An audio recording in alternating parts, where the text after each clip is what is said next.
சரிண்ணா, இன்னைக்கு வியாழக்கிழமை எனக்கு சக்தி வாய்ந்த பிரார்த்தனை இருக்குது. இதில் நீங்கள் கலந்துக்கணும் அப்படின்னு நினச்சிங்கன்னா இந்த வீடியோக்கு கீழே கமெண்ட் பாக்ஸில் உங்கள் பெயர், கோரிக்கை, ஹார்ட் சிம்பிள் ஏன் கேட்குறேன்னா நீங்கள் இந்த பிரார்த்தனையில் கலந்துக்கிறீங்க அப்படின்னு எனக்கு தெரியணுங்கிறதுக்காக உங்கள் பெயரும் ஹார்ட் சிம்பிளும் இருக்கிற உங்கள் பெயர் எடுத்து ஒரு பேப்பரில் எழுதி சாயப்பா காலில் வந்து குளிக்க போடுவோம். சாயப்பா வந்து 3 பேர்த்தோட சீட் எடுப்பாங்க. அந்த 3 பேர்த்துக்காக சக்தி வாய்ந்த பிரார்த்தனை வந்து பண்ணிப்போம். யாரோட பேர் வந்துச்சு, எப்படி பிரார்த்தனை பண்ணுறோம் எல்லாம் தெரியணும்னா வெள்ளிக்கிழமை காலையில் போடுற ஷார்ட்ஸில் எப்படி பிரார்த்தனை பண்ணுறோம், யார் பேர் வந்துச்சுன்னு நீங்கள் தெரிஞ்சுக்கலாம். நம்பிக்கையுடன் வந்து இந்த பிரார்த்தனையில் கலந்துக்கோங்க. நிச்சயமாக உங்களுக்கு நல்லது தான் நடக்கும்.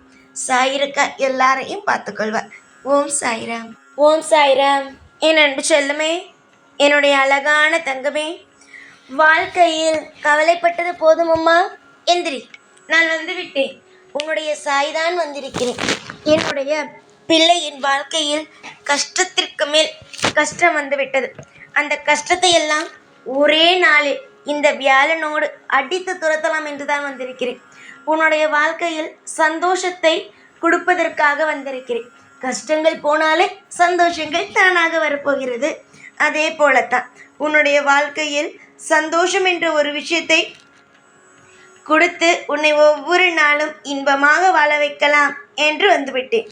என்னுடைய பிள்ளையே, வாழ்க்கையில் நீ யாரை வேண்டுமானாலும் நம்பலாம் என்று நினைக்காதே. அப்படியெல்லாம் நினைக்கக்கூடாது. ஏன் தெரியுமா? எல்லோரும் எப்பொழுதும் ஒரே மாதிரி இருப்பது கிடையவே கிடையாது. இந்த வியாழக்கிழமையோடு, அதாவது இன்று இரவுக்குள்ளேயே உன்னுடைய வாழ்க்கையில் பிடித்த மிகப்பெரிய ஒரு தரித்திரமானது நீங்கி உனக்கு சந்தோஷம் என்ற ஒரு விஷயம் உன் வாழ்க்கையில் கிடைக்கப் போகிறது. எதற்குமே நீ அவ்வளவாக எதிர்பார்ப்பது கிடையாது. உன்னுடைய எண்ணம் என்ன?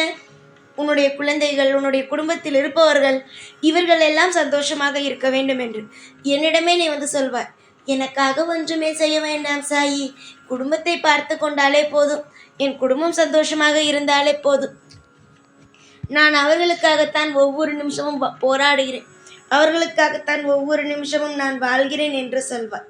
என்னுடைய அழகான பிள்ளையே, வாழ்வில் ஒவ்வொரு நாளும் நான் உனக்காக என்ன செய்ய வேண்டும் என்று யோசித்து கொண்டே இருப்பேன். புரிகிறதா? ஆனால் என்னுடைய பிள்ளைக்கு மிக மிக பிடித்த நாள் வியாழக்கிழமை. வியாழக்கிழமையில் தான் என்னுடைய பிள்ளை எல்லாமே செய்ய வேண்டும் என்று தோன்றும், நினைக்கவும் செய்யும். அதனால் நான் முடிவு செய்தது, என்னுடைய பிள்ளைக்கு வியாழக்கிழமையே எல்லா விஷயத்தையும் செய்வோம் என்று தான் இன்றைய நாளை முடிவெடுத்தேன். இன்றைய நாள் உன்னுடைய வாழ்க்கையில் மிக மிக பெரிய அற்புதத்தை உனக்கு ஏற்படுத்தி தரும்.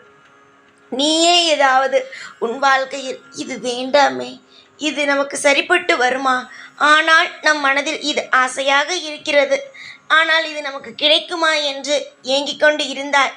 நிச்சயமாக இன்று உனக்கு அது கிடைக்கும். நீ இத்தனை நாள் பயத்தோடு வாழ்க்கையில் நீ பட்ட அனைத்து கஷ்டங்களுக்கும் மருந்தாக நிச்சயமாக நீ இனிமேல் பார்க்க போகும் ஒவ்வொரு விடியலும் ஒரு அற்புதமான, ஒரு அதிசயமான விஷயத்தையே உனக்கு கொடுக்கும். 1000 பேர் சொல்லலாம் உன் வாழ்க்கையில் நீ இப்படி செய்தது தவறு, அப்படி செய்தது தவறு என்று. உன் வாழ்க்கையில் நீ எது செய்தாயோ அது சரிதான். அப்பப்போ உள்ள சூழ்நிலைக்கு தகுந்தது போல ஒவ்வொரு விஷயத்தையும் நீ செய்தாய். நீ எதையும் வேணுங்கன்னு செய்யவில்லை. அப்பப்போ உள்ள சூழ்நிலைக்கு தகுந்தது போல ஒவ்வொரு விஷயத்தையும் நீ மாற்றிக்கொண்ட, அவ்வளவுதான்.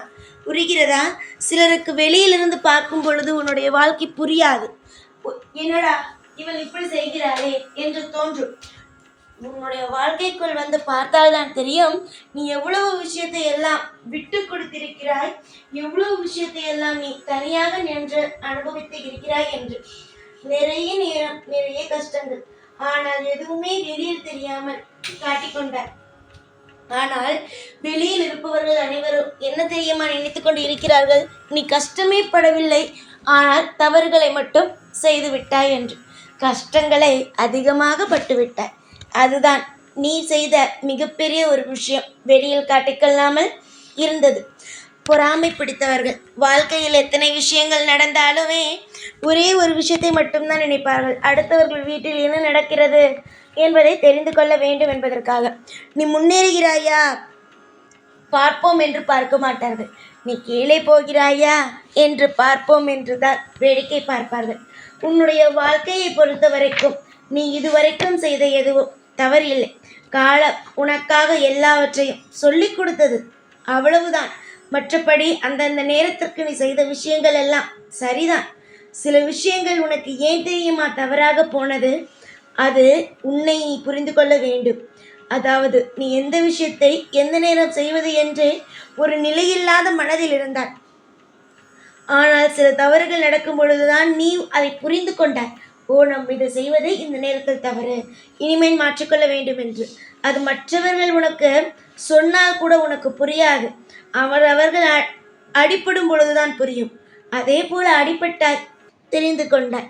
இப்பொழுது உன்னுடைய வாழ்க்கையை பொறுத்த வரைக்கும் மனிதர்கள் என்றால் என்ன, பணம் என்றால் என்ன, கூட இருப்பவர்கள் என்றால் என்ன, தொழில் என்றால் என்ன, தெய்வம் என்றால் என்ன, இந்த அனைத்தையுமே நீ புரிந்து கொண்டாய். முக்கியமாக நீ யார் என்பதை தெரிந்து கொண்டாய். மற்றவர்களோடு இருக்கும் பொழுது அப்பா, அம்மா, தம்பி, தங்கை, உறவுகள், நண்பர்கள் இப்படி இருக்கும் பொழுது நீ யார் என்பதே அங்கு தெரியவில்லை. ஆனால் இப்பொழுது நீ யார், உன்னால் என்ன சாதிக்க முடியும், உன்னால் என்ன தனி ஆளாக நின்று செய்ய முடியும், எல்லா விஷயமும் உனக்கு பொழுது தெரியும். உன்னை இப்பொழுது ஒரு இடத்தில் தனியாக விட்டால் கூட அந்த இடத்திலிருந்து தப்பித்து உன்னால் ஒரு வெளிச்சமான இடத்திற்கு வர முடியும். இதுதான் தெய்வம் உனக்கு கொடுத்த மிகப்பெரிய ஒரு பாடம். தங்கமே, இதுவரைக்கும் நடந்த அனைத்தையும் மறந்துவிடும். இதெல்லாம் வெறும் உனக்கு ஒரு பாடம். இந்த பாடத்தை வைத்து மேலே ஏறிவா. ஒரு மலை இருக்கிறது என்று வைத்துக்கொள். அந்த மலைக்கு பாதி தூரம் ஏறும் பொழுது கஷ்டமாக இருக்கும். ஆனால் பாதி மலை ஏறிவிட்டாள் என்றால் இன்னும் கொஞ்சம்தானே என்று முழு மலையும் ஏற ஆரம்பித்து விடுவார். எல்லாம் மனம்தான். உன்னுடைய மனமானது எவ்வளவு பெரிய தூரத்திற்கு வேண்டுமானாலும் நான் போவேன், அந்த வெற்றியை பார்ப்பதற்காக நான் எவ்வளவு தூரம் வேண்டுமானாலும் போவேன் என்று தோன்றும். உன்னை அப்படிப்பட்டவள் தான். ஜெயிக்க வேண்டும், ஜெயிக்க வேண்டும், ஜெயிக்க வேண்டும் என்று அந்த ஒரு வெற்றியை பார்க்க வேண்டும் என்று நினைப்பவள் தான். கண்டிப்பாக நீ வெற்றியை பார்ப்பாய். உன் வாழ்க்கைக்கான வெற்றியை நிச்சயமாக. எல்லாருக்கும் மத்தியில் உன்னுடைய உறவுகள் அத்தனை பேர் இருந்தாலும் தனித்துவமாக நீ தெரிவாய். உன்னுடைய வாழ்க்கையில் நீ பட்ட அனைத்து பிரச்சனைகளுக்கும் நான் ஒரு மருந்து போடுவேன் கூடிய சீக்கிரமாக.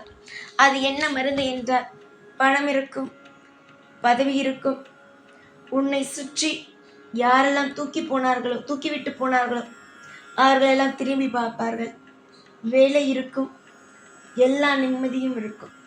கட்டாயம் உனக்கு எல்லாமே அமையும். நம்பிக்கை வை, சந்தோஷமாக இரு. எந்த அளவுக்கு உன்னால் மற்ற விஷயங்களை மறந்து சந்தோஷமாக இருக்க முடியுமோ அந்த அளவுக்கு சந்தோஷமாக இரு. நான் இருக்கிறேன் உனக்காக எப்பொழுதும். உன் கூடவே இருந்து உன்னை வாழ வைப்பேன் இந்த சாய்.